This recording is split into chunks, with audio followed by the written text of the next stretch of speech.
not one for battlefields or visiting them or pacing up and down where men blew each other up. That's just not my thing. The deafening silence of those places doesn't call me to walk among the once drum-beaten places of boots and bombshells. There are so many places like that, Antietam and the Ardennes and the Alamo, and those are just the places that start with A that I could remember. Battlegrounds of old, now perhaps museums that tell some stories, but I think memorials to the dead are better. I like graveyards. I like walking slowly among the stones, some faded with times, the dates and names disappear, but hundreds of years have passed since the bodies are put in the ground. Because there you can walk through your own memories of the dead, remembering the people who touched your face with their wrinkled hands or reached out for support. Graveyards are like places that are for honor and reverence and peace to me. They are even more so when they are graveyards of those lost on battlegrounds, men and women who sacrificed lives to fight for kings and causes, because there you know that they had purpose. They died maybe accidentally or through some random act, but with some badge of honor. Theirs is a story told of individuals who died together. One of my favorite such places is in Concord, Massachusetts. Not the Sleepy Hollow Cemetery, full of our religious ancestors, the Emersons and the Alcotts and the Thoreaus, but the graves by the old North Bridge. You remember the story of the shot heard round the world, the Ralph Waldo Emerson coined phrase in the poem to commemorate the beginning of the American Revolution. By the rude bridge that arched the flood, their flag to April's breeze unfurled. Here once the embattled farmers stood and fired the shot heard round the world. He wrote this, and it was sung as a hymn in 1837 on July 4th, telling how the revolution started just yards from his grandparents' home, now called the Old Manse, a place worth visiting if you are in New England. But the extraordinary thing about that place is something you could overlook. While entranced by the monument to the farmers who started the revolution, there are to your left, down near your knees, graves to British soldiers. The monument says they came 3,000 miles and died to keep the past upon its throne, unheard beyond the ocean tide, their English mother made her moan. That monument is to the enemy. The acknowledgement is that they too had mothers and fathers and children and families, and far from home died in a battle to force this country to keep the king. It is a touching thing to preserve that monument, and rare. Because we humans like to eradicate our enemies, to draw hard lines between us, to hold off any emotion or understanding that those on the other side of just about anything would have heart, soul, be loved or love, have a say in their own dignity, or have hopes. Am I speaking the truth to you? And this enemy-making, enemy-shoring mindset has not served humanity. It continues to fail us as a human species today. For a long time, since we've been walking on this globe, we have had both the capacity to collaborate and to see each other clearly, and the capacity to demonize and criminalize and determine the failures of others. That is part of the human condition. That is why that British monument is such a tender gesture. Decorated tomorrow alongside the many fallen farmers and businessmen and doctors and nurses and chaplains killed in conflicts around the world in our country. Graveyards tomorrow will be full of American flags. And even as we raise ours, someone will refresh those British flags at the Old North Bridge in Concord to remind us of something deeper than our patriotism, that the enemy has dignity too. That is a spiritual reminder to me and maybe to you, that even when people like a football kicker stands up and criminally blasts the dignity of all women at his commencement address at Benedictine College in Atkinson, Kansas, speaking for the Catholic faith as countercultural, two things are going on there. That kicker claimed that the Catholic Church was countercultural, and who asked an NFL football kicker to do a commencement service? But even he who dressed down the idea of a woman's right to agency and dignity, something we believe so strongly here, even as he was doing that, I was thinking, through that nicely trimmed beard, he also has dignity. In part, I forgave him because I think he's a tool of a bigger force in our country. Enemies in suits and ties who are leading Congress and a charge to defend our country from liberals like us. That bigger fight at hand is with Christian nationalism. Have you ever heard those terms? Which upholds the belief that the American nation is defined by Christianity and that government should take active steps to keep it that way. Popularly, Christian nationalists assert that America is and must remain a quote-unquote Christian nation, not merely as an observation about American history, but as a perspective, a prescriptive program for what America must continue to be in the future. Christian nationalists are advocating for an amendment to the Constitution to recognize America's Christian heritage, as others are working to reinstate prayer in public schools. Some are working to enshrine Christian nationalist interpretations of American history in our school curricula, including that America has a special relationship with God or has been chosen by Him to carry out a special mission on earth. Christian nationalists are advocating for immigration restrictions specifically to prevent the change in American society around American religious and ethnic demographics. Some want to empower the government to take stronger actions to limit what they see as quote-unquote immoral behavior. Do you know what that is? Christian nationalism is most evident not in its political agenda even, but in its attitude that Christians are entitled to a primacy of place in the public square because they are heirs of the true or essential heritage of American culture.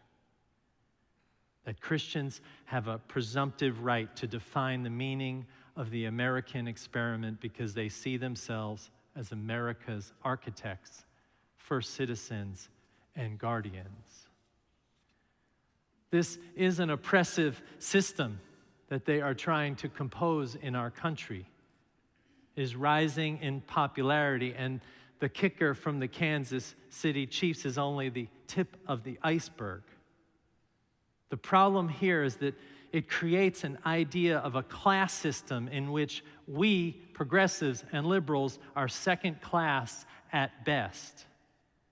And I would put in jeopardy of respect for full religious liberty of all Americans. It seeks to empower the state through what they call moral legislation to regulate conduct and give Christianity a privileged place more than it already has. Christian nationalism is an ideology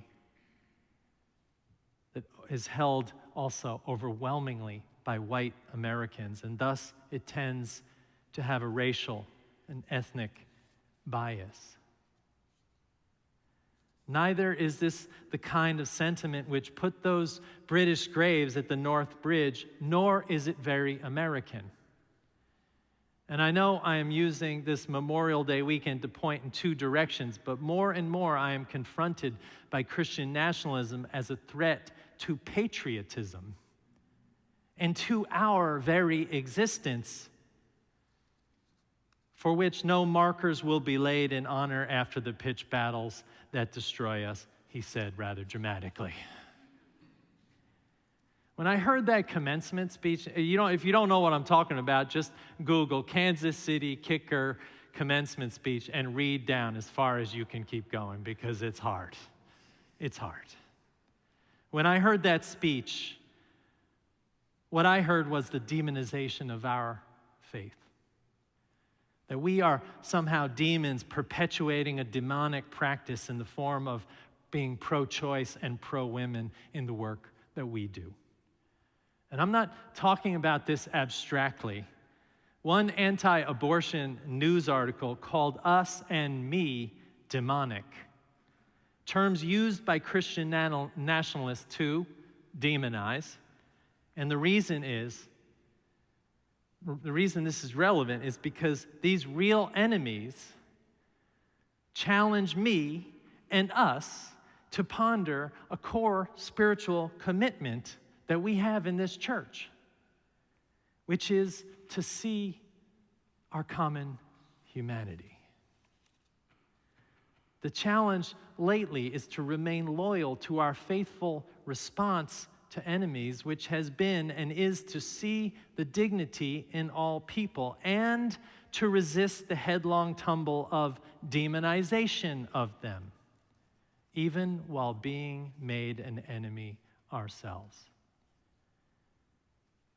And in the midst of that, the most important thing is that we don't begin to demonize each other in the meantime over disagreements and perceptions about things like wars in Gaza and the Ukraine, because that divide and conquer strategy is very clearly a strategy of Christian nationalism and will have an impact as we near November. The good news The good news is that we're standing up to this force of Christian nationalism in our country just in declaring loudly who we are and what we will do and keep doing, and in joining partners who are fighting this cause. We met recently with local representatives of Christians against Christian nationalism. We were encouraged by this movement, not the least of which because it started in the Baptist church.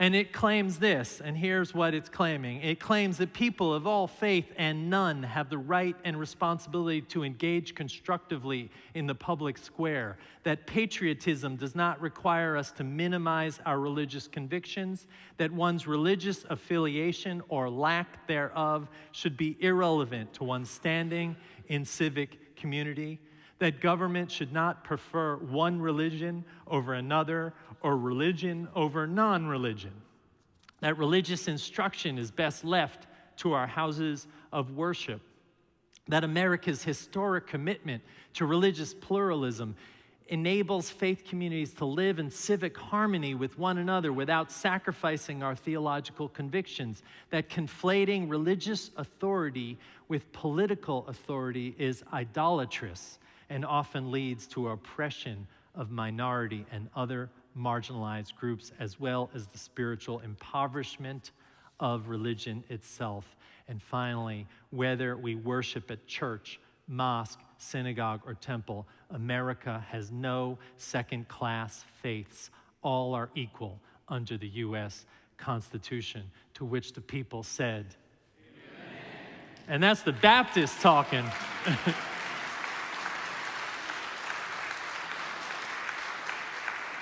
Now the Unitarians and the Baptists are working together.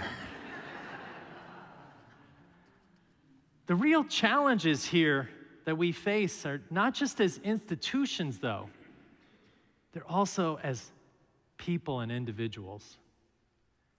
To love our neighbors as ourselves is not something we are going to pull back from anytime soon.